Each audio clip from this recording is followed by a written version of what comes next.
বিসমিল্লাহির রহমানির রহিম। পরম করুণাময়, দয়ালু ও দাতা আল্লাহর নামে শুরু করছি। নাহমাদুহু ওয়া নুসাল্লি আলা রসুলিহিল কারিম। আমরা তারই প্রশংসা করছি ও তার সম্মানিত রসুলের উপর দরুদ পৌঁছাচ্ছি। কামেল পীরের পরিচয় সম্পর্কে আলোচনা। পীর ও মুর্শিদ দুই ধরনের থাকে, কামেল পীর আর নাকেশ পীর।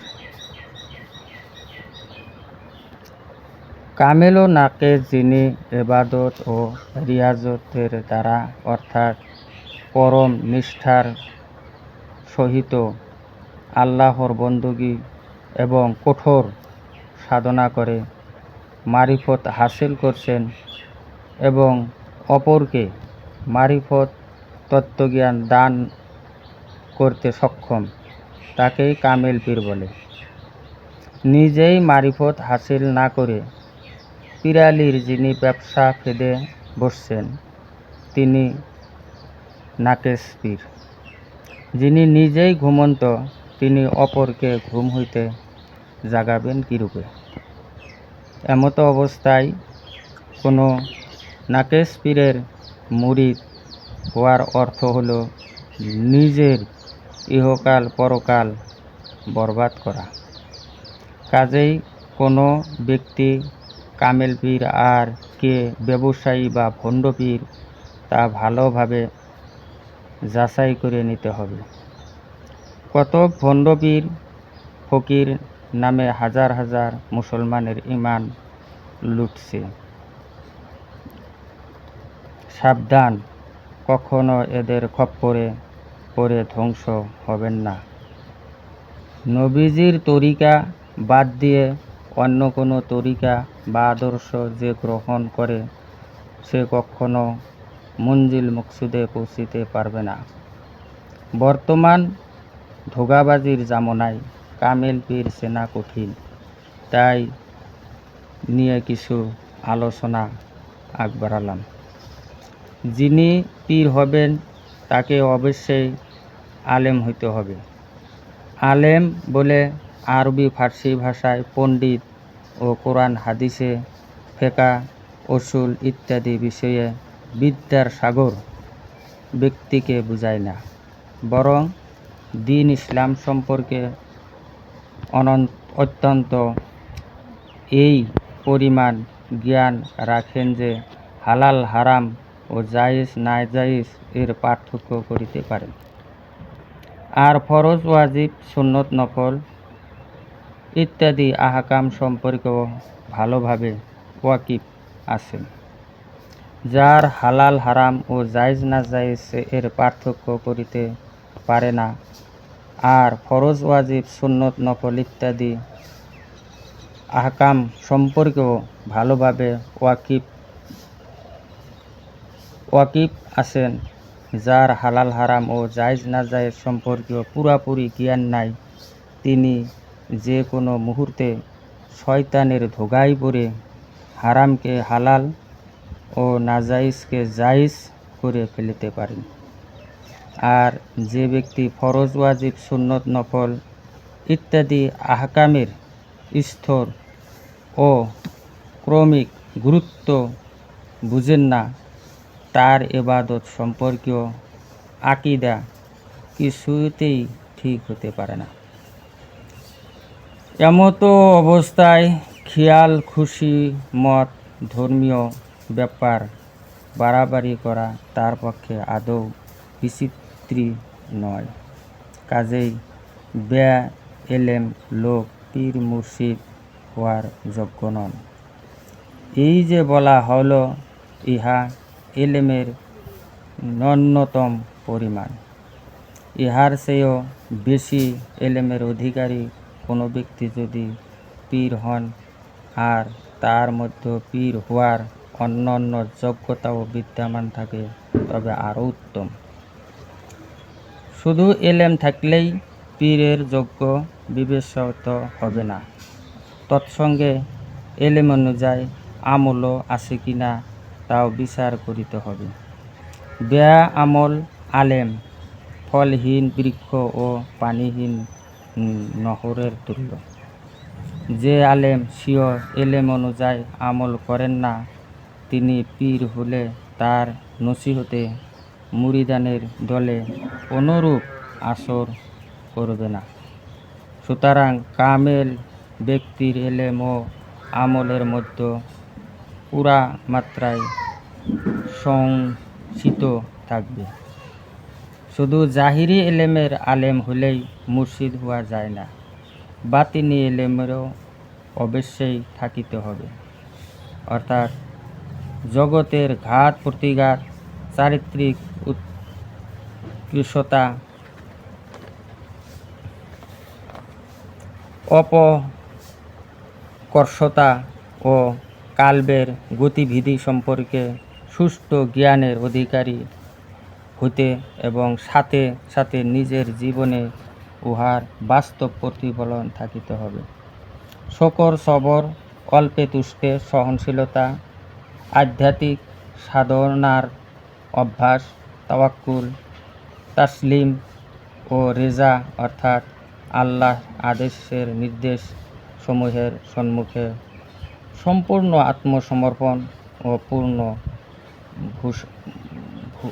পূর্ণ সন্তুষ্টি। প্রেম লেখার চড়াও উতারাও এই মারিফত সত্ত্বেও সূক্ষ্মতা ও জটিলতা অনুধাবন করার শক্তি প্রভৃতি গুণাবলম্বীরও অধিকার হতে হবে। যে ব্যক্তি নিজেই এশকের আগুনে জ্বলে নাই, তার পক্ষে আশেক কিংবা মাসুক কোনোটাই হওয়া চলে না। কোনো বুজুর্গানে বলছেন, আশেকের পরিচয় 6টি। সর্বদা দীর্ঘ নিঃশ্বাস ছাড়বে, অর্থাৎ কেন সৃষ্টি হয়েছিলাম আর জীবনটা কি করে কাটালাম, এই চিন্তায় সব সময় আফসোস করবে। চেহারা সব সময় মলিন ও বিমর্ষ থাকবে, চোখ অশ্রু ভরা থাকবে, কম কথা বলবে, স্বল্প পরিমাণে আহার করবে এবং নিদ্রাকে নিজের জন্য হারাম করে দিবেন। এই 6 প্রকার লক্ষণ বিচার করে কোন পীর কামেল আর কোন পীর নাকেশ তা অনেকখানি ধারণা করা যাবে। মুরিদের আত্মার রোগ ও উহার চিকিৎসা ও চিকিৎসা পদ্ধতি সম্পর্কে বিশেষ জ্ঞান থাকিতে হবে।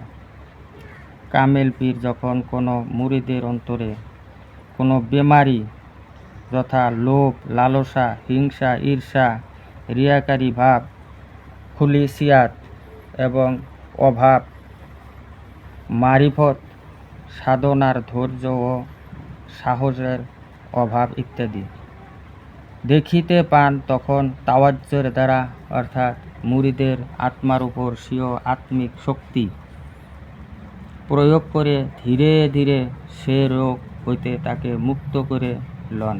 তারপর তাকে আল্লাহ ও রসুলের ইশক মহব্বতের পথে ধাপে ধাপে অগ্রসর করে তোলেন। সব মুরিদের স্বভাব চরিত্র একরকম হয় না, কাজেই সকল মুরিদকে একই পদ্ধতির তালিমের দ্বারা মারিফতের পথে উন্মুক্ত করা যায় না। সুতরাং কোনো মুরিদের আত্মায় কী রোগ আছে, তা কিভাবে উহার চিকিৎসা করিতে হবে, সেই বিদ্যা পীরের অবশ্যই থাকিতে হবে। হযরতে মাওলানা শাহ আব্দুল আজিজ দেহলভী রহমতুল্লাহ আলাইহ তফসিরে ফতহুল আজিজ কিতাবে বলেন, কামেল ব্যক্তির আত্মার শক্তি যা অপরের আত্মার উপর তাসির করে থাকে তা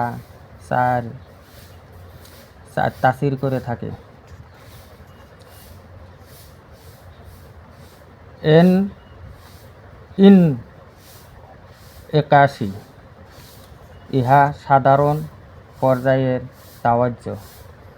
ইহার দৃষ্টান্ত এরূপ, যেমন কোনো ব্যক্তি আতর ইত্যাদি খুশবু ব্যবহার করিয়া কোনো মাহফিলে আসলো, আর মাহফিলের সকলে উহার ঘ্রাণ পেয়ে আমোদিত হলো, কিন্তু যখনই ওই ব্যক্তি মাহফিল হতে চলে গেল, তখন আর কেউ সেই খুশবু অনুভব করল না। কোনো কামেল পীর কোনো মুরিদের প্রতি এই শ্রেণীর তাওয়াজ্জু দান করিলে মুরিদের অন্তরে উহার তাসির ততক্ষণ পর্যন্ত থাকিতে যতক্ষণ সে পীরের সহবতে থাকে, আর যখনই তার সহবত হইতে দূরে আসে, তখন সে তাসির মুছিয়া যায়। ইলকাই। ইলকা আরবি শব্দ, এর অর্থ কোনো কিছু ঢেলে দেওয়া। কামেল পীর স্বীয় আত্মিক শক্তির খানিকটা মুরিদের আত্মার মাধ্যমে ঢেলে দেয় বলে ইহা এই নাম হয়েছে। ইহার দৃষ্টান্ত এরূপ যে, কোনো ব্যক্তি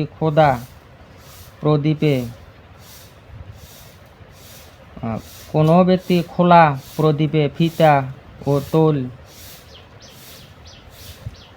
তিল কিন্তু নিজের কাছে আগুন বা দিয়াশালাই নাই বলে বাতি জ্বালাইতে পারল না, এমতো অবস্থায় অপর কোনো ব্যক্তির নিকট হইতে দিয়াশালাই লইয়ে বাতি জ্বালালো। বাতিটি জ্বলিতে আলো ছড়াইতে লাগলো। এমন সময় হঠাৎ ঝড় তুফান আরম্ভ হওয়ার বাতিটি নিভে গেল, আলো আধারে পরিণত হলো। তদ্রূপ এই প্রকার তাওয়াজ্জুর ফলে মুরিদের আত্মায় ইমানের আলো জ্বলে উঠে বটে, কিন্তু সামান্য ঝড় জানসাই পড়িলে তা নিভে যায়। অর্থাৎ নাফসানি খাহেশ ও শয়তানি ওয়াসার মোকাবেলায় উহা দীর্ঘক্ষণ টিকে থাকিতে পারে না। ইহা অবশ্য প্রথম প্রকার তাওয়াজ্জু হইতে অনেকটা শক্তিশালী ও দীর্ঘস্থায়ী। ইসলাহি অর্থাৎ সংশোধনমূলক। খুব বড় ভরা কলসির পানির উপর হইতে ময়লা আবর্জনাপূর্ণ একটি পিয়ালায় ঢালিতে আরম্ভ করা হলে যেমন পানির ধাক্কায় পিয়ালার সব ময়লা আবর্জনা দূর হয়ে পরিষ্কার হয়ে যায়, তেমনি কামেল পীরের এই শ্রেণীর তাওয়াজ্জু বলে মুরিদের আত্মায় যাবতীয় কুলুশ ও কালিমা দূর হয়ে যায়, আর তখন মুরিদের দিল আল্লাহ রসুলের ইশক ও মহাব্বত ধারণ করার উপযুক্ত হয়। এই জন্যই অনেক সোরাবি কবারি লোকদের কামেল পীরের মুরিদ হওয়ার পর সমস্ত পাপাচার হইতে বিরত থাকিতে এবং ইশকে ইলাহির পথে অগ্রসর হইতে দেখা যায়। ইহা প্রথম দুই প্রকার তাওয়াজ্জু হইতে শক্তিশালী। এই প্রকার তাওয়াজ্জু পাওয়ার পর মুরিদ ধাপে ধাপে মারিফত হাসিলের পথে অগ্রসর হইতে থাকে এবং অন্যায় কাজের প্রতি তার বিতৃষ্ণা জন্মে। ইত্তেহাদ শব্দের অর্থ ঐক্য। ইহা এমন এক প্রকার তাওয়াজ্জু যার তাসিরে পীরের আত্মার সহিত মুরিদের আত্মা একাকার হয়ে যায়, দুই আত্মার মাঝে কোনো ব্যবধান থাকে না। এই প্রকার তাওয়াজ্জুয়ের বরকতে জঘন্য পাপী মুহূর্তের মধ্যে ওলি আল্লাহর স্তরে পৌঁছে যায়। ইহা স্বাভাবিক শক্তিশালী তাওয়াজ্জু। এরূপ তাওয়াজ্জু দিতে পারেন এমন কামেল লোকের সংখ্যা যেমন খুবই কম, তেমনি ইহা সহ্য করার মতো লোক খুব কম। অযোগ্য ও অনুপযুক্ত পাত্রে এই ধাক্কা পড়লে ইহার প্রতিক্রিয়া তার মৃত্যু পর্যন্ত হইতে পারে। এই কারণে কামেল পীরগণ সাধারণত হঠাৎ এইরূপ তাওয়াজ্জ দেন না, বরং প্রথমে আস্তে আস্তে ভাণ্ড তৈয়ার করিয়া লইয়া তারপর উহাতে নিজের আত্মিক শক্তি পুরাপুরি প্রয়োগ করে। কাজেই তাওয়াজ্জ দেওয়ার বিদ্যা যিনি ভালোভাবে আয়ত্ত করেন নাই, তিনি মুরিদের কোনোই উপকার করিতে পারবেন না। শুধু তার বাড়িতে দাওয়াত খাওয়া আর তার পয়সা লুণ্ঠনেই সার। যিনি কামেল পীর, তিনি মুরিদের অন্তরে বাতিনি নূর ও আল্লাহর ইশক প্রবেশ করাইতে সক্ষম। মুর্শিদে কামেলের আরও এক পরিচয় এই যে, সংসর্গে থাকিলে স্ত্রী পুত্র ধন জন তথা দুনিয়া মায়া মোহ অন্তর হইতে মুছে, তথাস্থলে পরকালের ফিকির পয়দা হয়। যেমন বুজুর্গ লোকের মজলিসে বসলে অন্তরে আল্লাহর স্মরণ জাগে, দিল নরম হয়, অতীত পাপের জন্য অনুগত ও অনুশোচনা পয়দা হয়, চোখে পানি আসে, খালেস তওবা করার আগ্রহ জন্মে। নরলোভ ও নিষ্কাম প্রাণের অধিকারী হওয়া কামেল পীরের অন্যতম প্রধান পরিচয়। কেননা আল্লাহ তাআলার ইশকের এমনই দাহিকা শক্তি যে, উহা আশেকের অন্তর হইতে আল্লাহ ছাড়া আর সব কিছুর খেয়াল ও মায়া জ্বালাইয়ে নিশ্চিহ্ন করে দেয়।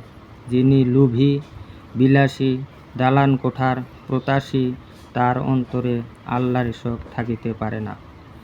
কামেল পীর অবশ্যই অপর কোনো কামেল পীরের সিলসিলাভুক্ত হবেন এবং স্বীয় পীর জীবিত থাকেন কিংবা পরলোক গমন হন, উভয় অবস্থায় তার সহিত মজবুত রাবেতা বা আত্মার গভীর সংযোগের অধিকারী হবেন।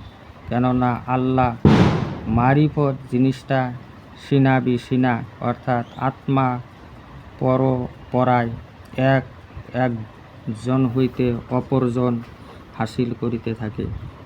আর আত্মা অমর, অনবিশ্বর। কামেল ব্যক্তির আত্মা হামেশা তাহার পীরের পাক আত্মার সাথে মিশে থাকে।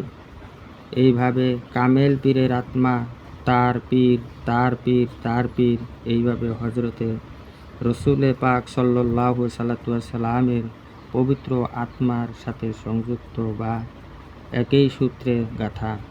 এমত অবস্থায় যিনি কোনো কামেল পীরের সিলসিলাভুক্ত নন, তিনি বাতিনি জগতের কোনো ফায়েজ বরকত পান না। কাজেই অপরকে কোনো রকম বাতিনি নিয়ামত দান করা তার পক্ষে সম্ভবপর নয়। কামেল পীর পাওয়া বড় সৌভাগ্যের বিষয়। এই সৌভাগ্য যার লাভ হয়, তার অবশ্যই এমন দুইটি বিষয় পালন করিতে হয়, যাহা যথাযথভাবে পালন না করিলে খোদাপ্রাপ্তি সম্ভব হয় না।